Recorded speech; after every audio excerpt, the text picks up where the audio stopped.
Hello, welcome to the weather update. It is about 9:15, and after dodging the first round of thunderstorms that kind of hit New Jersey, we got a second round coming that we got to talk about.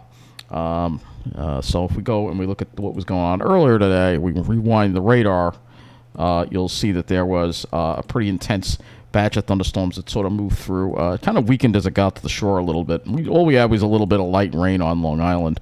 This was around 4:30, 5 o'clock. You can see most of the activity is off to the south. But now we've got another batch coming in now that just formed over eastern Pennsylvania that's making its way into our area. You can see it's right now over central Jersey. It's now approaching New York City. This is what we are right now. And you can see it's approaching New York City. And these are some thunderstorms with heavy rain. No severe warnings out for them yet, but they are producing some lightning. Not a severe thunderstorm, but they look like they will be producing some much-needed rain, which, of course, we still need because, yes, we're still in a drought. If we go to the Drought Monitor here, which is what we'll do here, Drought Monitor, you'll see we are still in. You see the orange right over there? That means we're still in a severe drought. So we could definitely use some more of that rain, or as I like to call it, liquid gold now because we need it so badly. But you can see in New Jersey, they're not quite as bad. They're in a moderate drought in like northern part of Ocean County, southern parts just abnormally dry, and then the central part of Jersey is dealing with that drought. But again, the drought continues, and we hopefully get some rain tonight because after this, we're not going to see rain for a while, and so we could definitely use some tonight. For sure. You can see there's some more lightning. Looking at the current radar here, you can see, again, this is the radar from the Weather Service, and you can see here, we can go to the enhanced page here to show you again. This looks pretty significant heavy rain right here. That's for sure.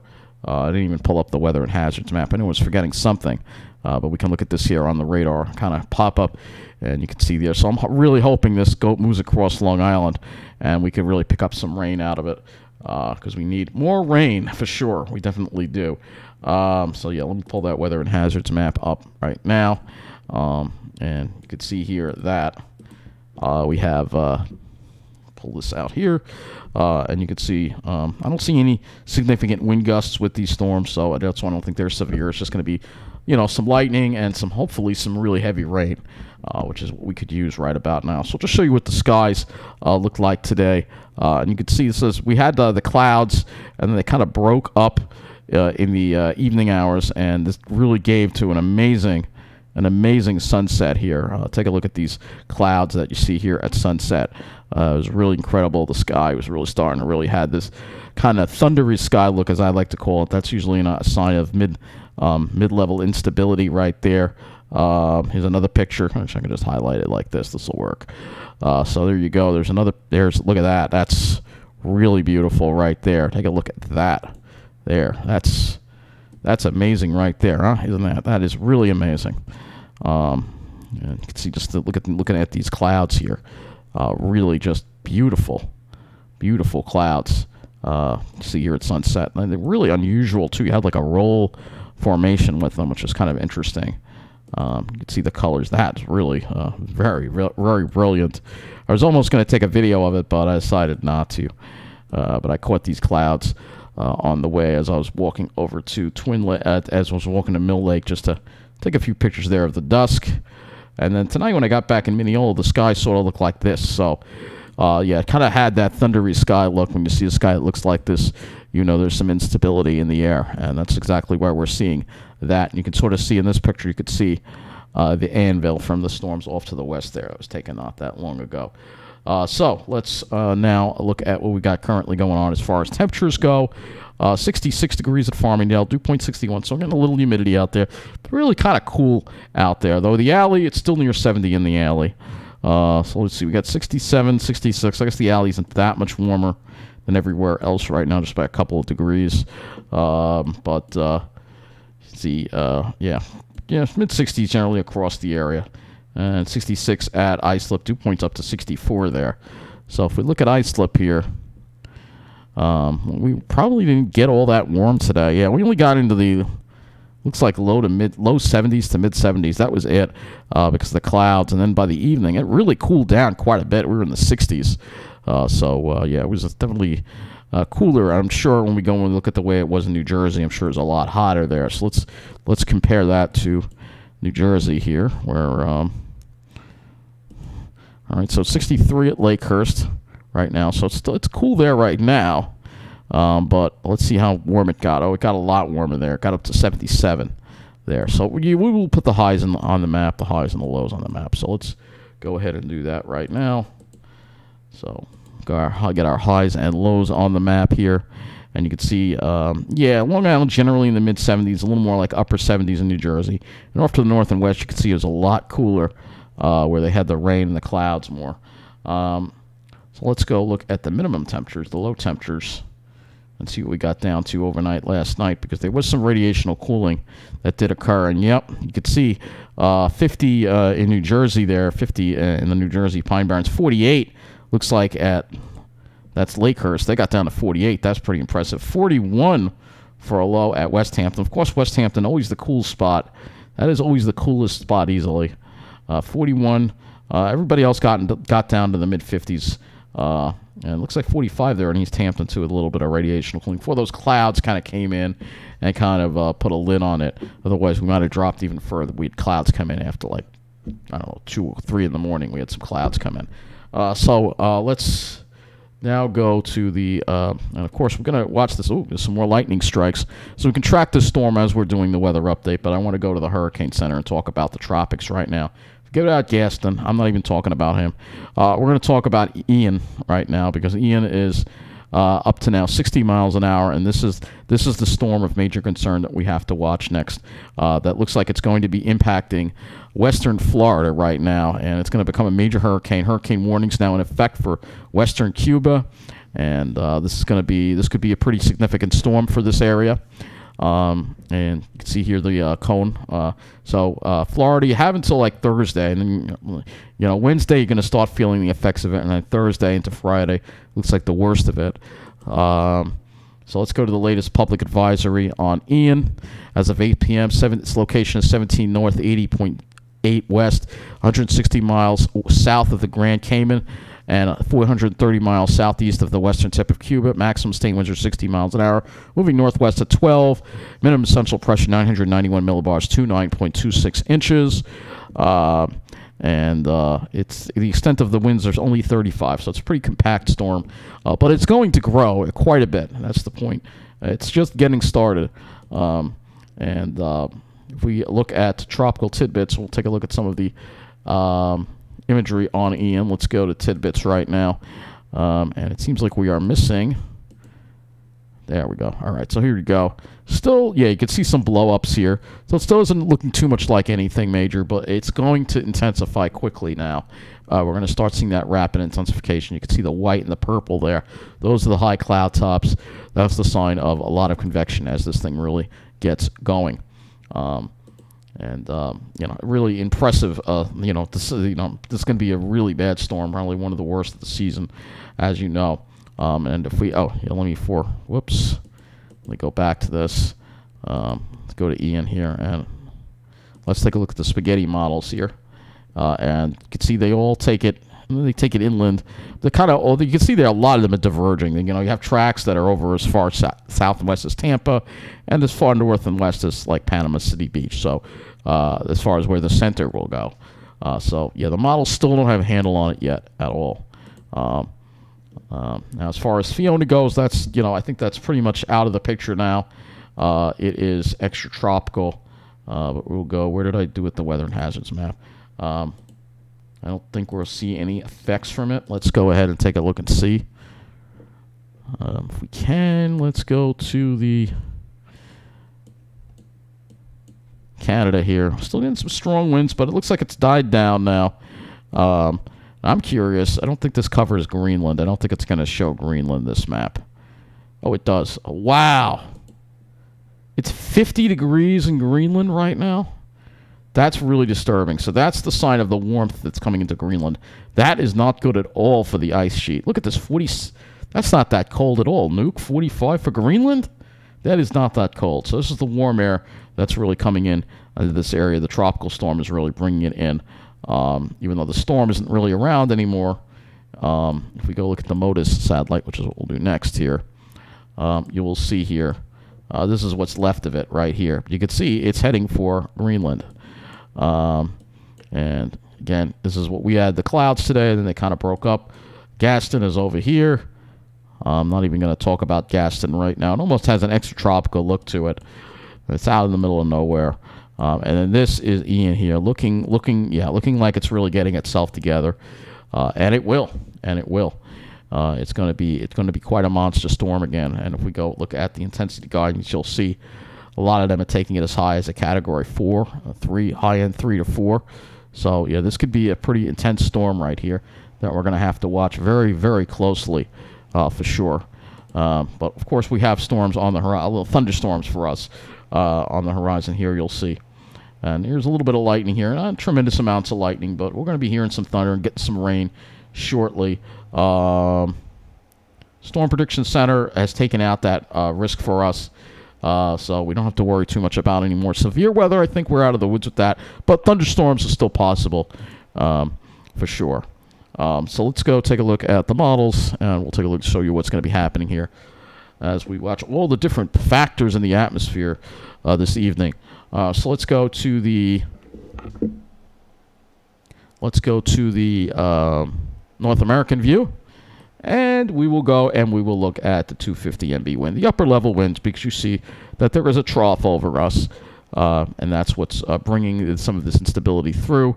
And you can see it kind of sharpens there a little bit as we get into Tuesday, and we get a glancing blow. We have a high building. Look at some of these really strong winds in the jet stream that will be over us, but you'll see we'll have a southwesterly flow aloft, so it's not going to be dramatically below normal. It'll probably be near average. And this over here, of course, is Ian. And you can see it kind of gets blocked by a high, but eventually the remnants would get here. And this jet stream continues to be just looking like a freaking... Look at this. I mean, it's just so freaking, like, kinked up. This is not normal. But this is what climate change looks like when you're looking at it. Because, again, the difference between the pole and the equator is not as great, so therefore the jet stream gets weaker, wavier. You know, I've said that a million times already. So looking at the upper air pattern here. So here's your upper air pattern as we round out something. You can see that trough, again, that we're in, but the troughs are on the right side of the trough, so that means that we're not going to get the really cool air, but it won't, we'll have, it'll be a little bit above normal, but then it'll get back to normal. And then you can see there's a little bit of a ridge there, and then you can see what's left of Ian may wind up eventually getting to us and bringing us some more rain, which would be good. We'll have to look at that and see how that kind of fades out. We'll have to see if it rains itself out or not. And then as we head into October, again, you see more abnormal stuff here. You have a system that's coming out like a regular extrapolar and then becoming like somewhat tropical. So, and then look at this huge ridge as we get into October for us, while the west is got a trough. Again, this is the long range, and of course, it's off. But let's see how this pans out to our temperature anomalies. All right. So you'll see a little bit above normal tomorrow. Tuesday will be near normal. Maybe a little bit below normal on Wednesday. It's a little bit below. Thursday will be below normal. So we have that cool air Thursday and Friday. And then as we head into the weekend and into next week, and especially as we head into October, you'll see more and more red on the map for above normal temperatures in the east, and quite above normal as we hit to the middle of October. But, it's the long-range outlook. We don't know if things can change. So let's go look at our surface features here. And you'll see as we head into tomorrow, we have a little bit of instability in the air over us. It's like up a level low, but I think it should be fairly clear, and, should have plenty of sunshine, but maybe some clouds in the afternoon. But not much in the way of rain. Here comes Ian, intensifying as it takes aim, and this is the GFS. And you can see it takes it in right around, what is that, Jacksonville or whatever. It takes the center right around Jacksonville. For us, we have high pressure over us protecting us, but eventually it does move offshore, and we get the remnants of this perhaps next Sunday, so a week from now. And that could bring some decent rains for us, I really hope. And then you can see after that, another high tries to build in, though. You can see it looks like there's an area of instability again. That's that little kink in the jet stream, that little weird low that could wind up forming something tropical offshore, perhaps. So that will have to be watched. But anyway, let's go and take a look at the models as far as Ian. I'll go to the southeastern United States, and we can take a look at all the different models and how this tracks. So here you go. You got this. Once it's done with cube, it's really going to really intensify quite a bit. And you can see around that, look at how wrapped up that thing is, and it really intensifies. And it takes it in right around Jacksonville. It does keep it fairly compact, so it looks like, you know, if you're in Miami, you won't have to deal with it. If it takes this track, the east coast of Florida is spared. Anything too bad, it would mainly be the Panhandle and the northern part of Florida that could get hit hard, and then it comes inside and again, rains itself out. But if we were to look at the total rainfall from this, and again, this is the GFS model here, you could see some areas could see a lot of rain out of this. So you know, you have the heavy rain, you have the wind, and you have, of course, the storm surge that these storms produce. Now we'll go ahead and look at the winds here as well on this, and you can see a very strong hurricane here. The dark purples, that's Category 3, Category 4. And then when it makes landfall, it weakens fairly rapidly, according to this. This might be underestimating how fast this might be overdoing the weakening a little bit, is what I'm saying. So that's the GFS. We have other models to look at as well. We can look at the Icon. So the Icon is the other model we can look at here. And the Icon takes it further east. This takes it more around to Tampa. So I mean, there's no agreement with the models. The Icon takes it further east, and this would be more worse because it takes it right over the center of Florida and to all these major cities like Tampa and Orlando and parts of the East Coast. And it's slower too, you can see, and then it takes it again and landfalls it again in South Carolina. So this is significantly worse than the GFS. And if we're to look at the wind here on the wind field on this, you'll see again it's actually more intense and it causes a lot more damage. The winds are a lot worse in this Icon model. All right, we have the European model as well.